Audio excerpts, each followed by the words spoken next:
नहीं तो उसमें एसिड डालना है पहले।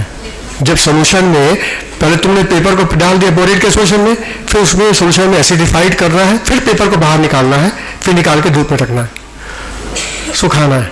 जब वो सूखेगा तो रेड ब्राउन हो जाएगा, और ये रेड ब्राउन हो गया तो मतलब बोरेट कंफर्म। इसको बोलते हैं टर्मरिक पेपर टेस्ट। पेपर को बेस से भी रिएक्ट कराएंगे तो रेड कलर नहीं देगा। टर्मरिक कहीं गिर जाता है, साबुन लगाते हैं तो रेड कलर आ जाता है।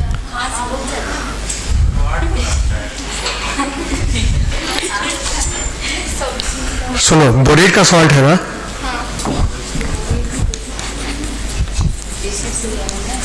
बोलो बताइए, सॉल्ट किसका? स्ट्रॉन्ग बेस और वीक एसिड का है। क्या सोचो, ये salt strong base weak acid का है, ठीक है। स्ट्रॉन्ग बेस वीक एसिड का सॉल्ट जब भी तुम पानी में डालो तो सोल्यूशन तो बेसिक हो ही जाएगा, क्योंकि स्ट्रॉन्ग बेस वीक एसिड का सॉल्ट है। ये सॉल्ट जब पानी में टूटेगा तो टूट के क्या देगा? सोडियम आयन और बोरेट आयन देगा। बोलो, ये आया कहाँ से? NaOH से। ये कहाँ से आया? बोरिक एसिड से। अब बताओ, ये स्ट्रॉन्ग बेस है तो कंजुगेट वीक, और ये weak acid conjugate base strong. तो बताओ, स्ट्रॉन्ग होने की वजह से ये वाटर की फिल्म को तोड़ेगा H+ आयन और OH आयन में, और नेगेटिव चार्ज पॉजिटिव आयन को पकड़ लेगा। OH आयन क्या करेगा? फ्री। तो सोल्यूशन तो बेसिक हो ही जाएगा। सोल्यूशन तो ऑलरेडी बेसिक है। उस बेसिक को न्यूट्रलाइज करने के लिए ही हमने एसिड डाला है, ताकि वो एसिड इससे कंबाइन करके बोरिक एसिड बना दे। है समझ में? फिर ये बोरिक एसिड का की वजह से पेपर का कलर चेंज होगा। फिर तो वो एल्कली नहीं करना, मीडियम अपने आप एल्कली है, क्योंकि सॉल्ट ही तुम्हारा स्ट्रॉन्ग बेस वीक एसिड का है। हाँ बोलो, समझ में आया? तो ये था टेस्ट ऑफ एसिड ट्रीटमेंट। अच्छा, ये तो हमने अपना काम कर दिया, लेकिन इससे तुम्हारा 40% ही ज्ञान मिलेगा तुमको। मतलब अभी एसिड का 50%, बेसिक का 50%, ठीक है। तो अभी एसिड खत्म हुआ, मतलब हमने 40% ज्ञान दे दिया, लेकिन अभी 10% बचा के रखा है। वो तुमको कहाँ से मिलेगा? क्वेश्चन लगाने से। और वो क्वेश्चन कैसे आते हैं देखो सामने।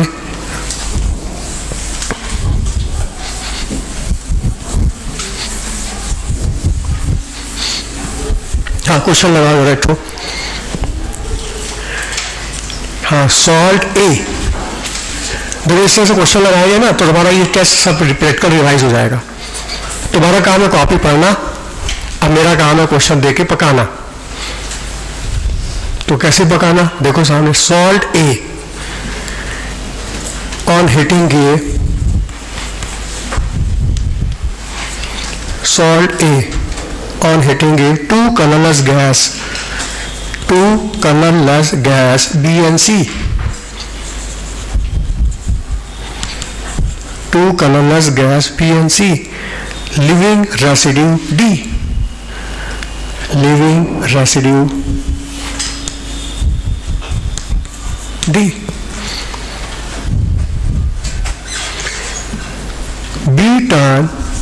B-turn anhydrous copper sulfate to blue, B-turn anhydrous copper sulfate to blue, while gas C turn lime water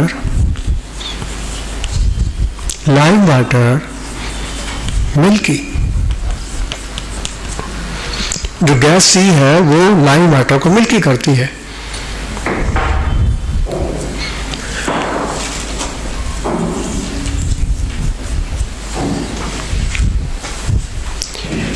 Residue D when heated strongly,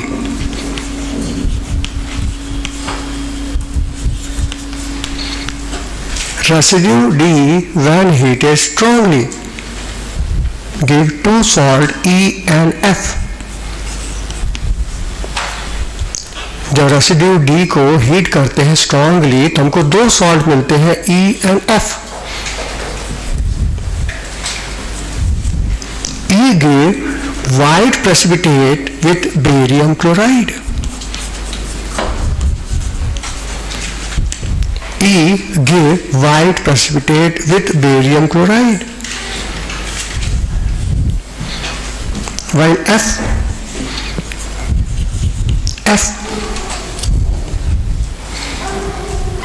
when treated with HCl give gas G.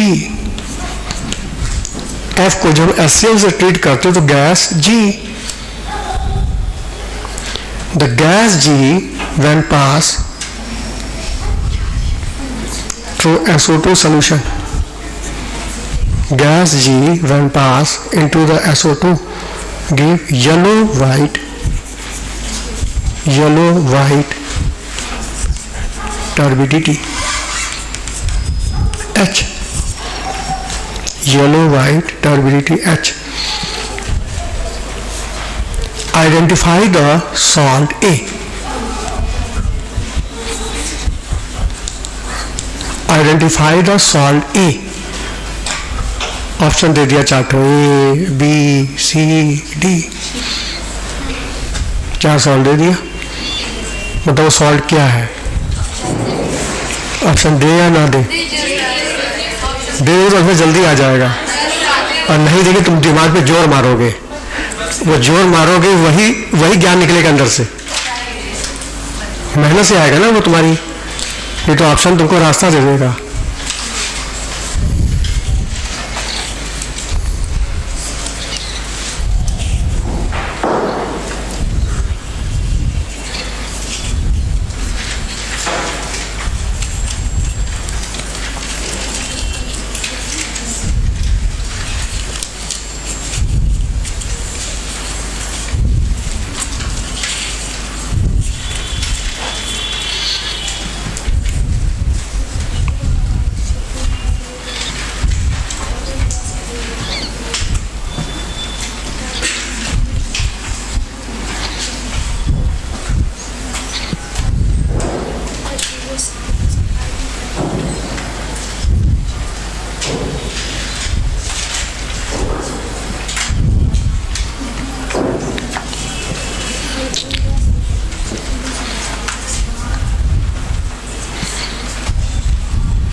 सोचो सोचो,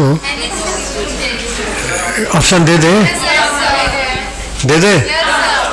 अच्छा एक चीज और बताएं, हम ऑप्शन दे रहे हैं लेकिन ऐसे क्वेश्चन को लगाने का तरीका क्या है, कहाँ से सोचना स्टार्ट करें कि आंसर मिल जाए। तुमसे सॉल्व ए के बारे में पूछ रहा है और ए के बारे में कोई इन्फॉर्मेशन दिया नहीं है, तुम जहाँ पे टाइम खर्चा करो कुछ मिलने वाला नहीं तुमको, तो वहाँ ध्यान रखो जिसके बारे में इंफॉर्मेशन दिया है। तो जो तुमको इंफॉर्मेशन पता है वहाँ से सोचना स्टार्ट करोगे तुम यहाँ तक पहुँच जाओगे, और तुम सीधे सॉल्ट पे बारे में सोचोगे तुमको आंसर मिलेगा ही नहीं, क्योंकि इसके बारे में इंफॉर्मेशन कुछ है ही नहीं। क्या इंफॉर्मेशन है बताओ? पता बेरियम क्लोराइड टेस्ट कुछ इंफॉर्मेशन दे रहा है, येलो वाइट टर्बिडिटी कोई इंफॉर्मेशन दे रहा है, एनहाइड्रस कॉपर सल्फेट ब्लू वाला कोई इंफॉर्मेशन दे रहा है। आंसर यहाँ से सोचो, यहाँ से सोचो, यहाँ से सोचो, आंसर मिलेगा, और यहाँ से सोचोगे बैठे और आंसर आएगा ही नहीं। मेरी बात समझ में आई? क्वेश्चन लगाने का तरीका क्या है? वहां से सोचना स्टार्ट करो जिसके बारे में कुछ इंफॉर्मेशन दिया है, जैसे barium chloride test, anhydrous copper sulphate blue, yellow white turbidity, ये सब इंफॉर्मेशन है। चलो इसके बाद सबसे बड़ा इंफॉर्मेशन ऑप्शन होता है। मान ऑप्शन दिया है sodium carbonate, sodium bicarbonate, sodium bisulphide, sodium sulphide. एक ऑप्शन और बढ़ा देते हैं, सोडियम सल्फाइड। हमको टिक माना, इसी में कोई सॉल्ट होगा।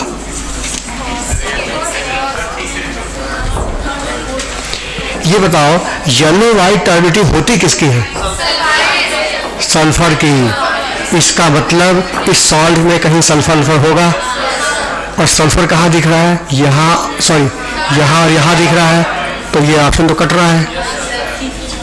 ठीक है, अब और ये मतलब ये भी हो सकता है। ठीक है, और देखो और क्या कर रहा है, ये जो गैस है वो एनहाइड्रस कॉपर सल्फेट को ब्लू करती है। मतलब कुछ समझ में आ रहा है कुछ? ये ब्लू क्या है? ये एनहाइड्रस कॉपर सल्फेट ब्लू हो गया। आखिर ब्लू क्या है? ब्लू विट्रियॉल है। कॉपर सल्फेट जब ब्लू हो जाता है तो उसको क्या बोलते हैं? ब्लू विट्रियॉल। और ब्लू विट्रियॉल का फॉर्मूला क्या होता है? CuSO4.5H2O। इसका मतलब ये कॉपर सल्फेट ये है, तो वाटर यहाँ से आया होगा, और वाटर वेपर के फॉर्म में तो होता ही है, गैस के फॉर्म में तो होता ही है, मतलब ये भी जरूर कोई वाटर होगा।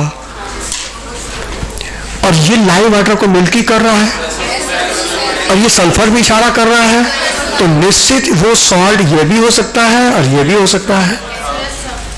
लेकिन कौन सा सॉल्ट है जो हीट करने पर SO2 भी दे और वाटर भी दे? वो ये देगा कि ये देगा? हाँ, वो ये देगा। आंसर आ गया। लो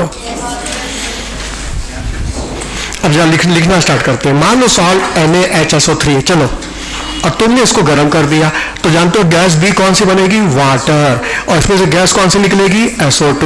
और ये रेसिड्यू क्या होगा? इसमें से पानी निकालो, इसमें से पानी निकाल दो, इसमें से पानी निकालो, तो बन जाएगा Na2SO3, ये बन जाएगा। ठीक है, इसका 2 मोलिक्यूल्स में पानी निकालो तो तुमको Na2SO3 मिलेगा, प्लस वाटर मिलेगा, प्लस SO2 भी मिलेगा। तो इन्हीं की रेसिड्यू है Na2SO3। बोलो समझ में आया?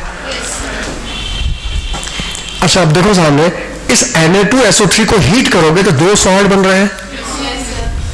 वो 2 सॉल्ट क्या है? बताओ, इसमें सल्फर का +4 है ना, जबकि सल्फर का रेंज है -2 से, तो बताओ रेंज के बीच में है। और हम बोले थे जब कोई एलिमेंट रेंज के बीच में है, उसके सॉल्ट को तुम गर्म करोगे तो 2 प्रोडक्ट बनेगा, एक ऑक्सीडाइज दूसरा रिड्यूस। तो देखो, एक ऑक्सीडाइज एक रिड्यूस, एक बन रहा है सोडियम सल्फेट और दूसरा बन रहा है सोडियम सल्फाइड। और ये सल्फेट बेरियम क्लोराइड टेस्ट दे रहा है, वाइट प्रेसिपिटेट। बताओ, सल्फेट पढ़ चुके हो, बेरियम क्लोराइड का टेस्ट हो गया। और ये जो सल्फाइड है वो डाइल्यूट HCl से डिकम्पोज करके इसमें गैस दे रहा है H2S, और ये H2S SO2 के साथ मिल करके सल्फर की येलो वाइट कंफर्म सॉल्ट ये। तो बता, इस क्वेश्चन के बहाने तुमको सारे रेडिकल याद हो रहे हैं कि नहीं? ऐसे 20-25 क्वेश्चन लगवा देंगे तो याद हो जाएगा, लेकिन तभी लगवाएंगे जब तुम्हारे अंदर होगा कुछ। एकदम खाली है तो कोई फायदा नहीं है। इसलिए कॉपी पढ़ते रहो और हम बीच में क्वेश्चन देके चेक करते रहेंगे। और आज के टेस्ट में भी 1-2 क्वेश्चन रहेंगे इस तरह के, लेकिन इतना बड़ा नहीं रहेगा, तोड़ के देंगे छोटा छोटा, लेकिन इस टाइप के क्वेश्चन रहेंगे AC रेडिकल के। बोलो क्लियर? तो ये हो गया AC रेडिकल। और बेसिक रेडिकल हम लोग बाद में देखेंगे। अब फ्राइडे सैटरडे को तुम्हारा चलेगा इलेक्ट्रो। ठीक है, मंडे ट्यूसडे वेडनेसडे ये चलेगा ऑर्गेनिक, और एक लेक्चर में एक्वेरियम खत्म कर लेंगे हम। ठीक है, हाँ, अभी समय है ना? नहीं है, कोई बात नहीं, एक लेक्चर में पर्याप्त है।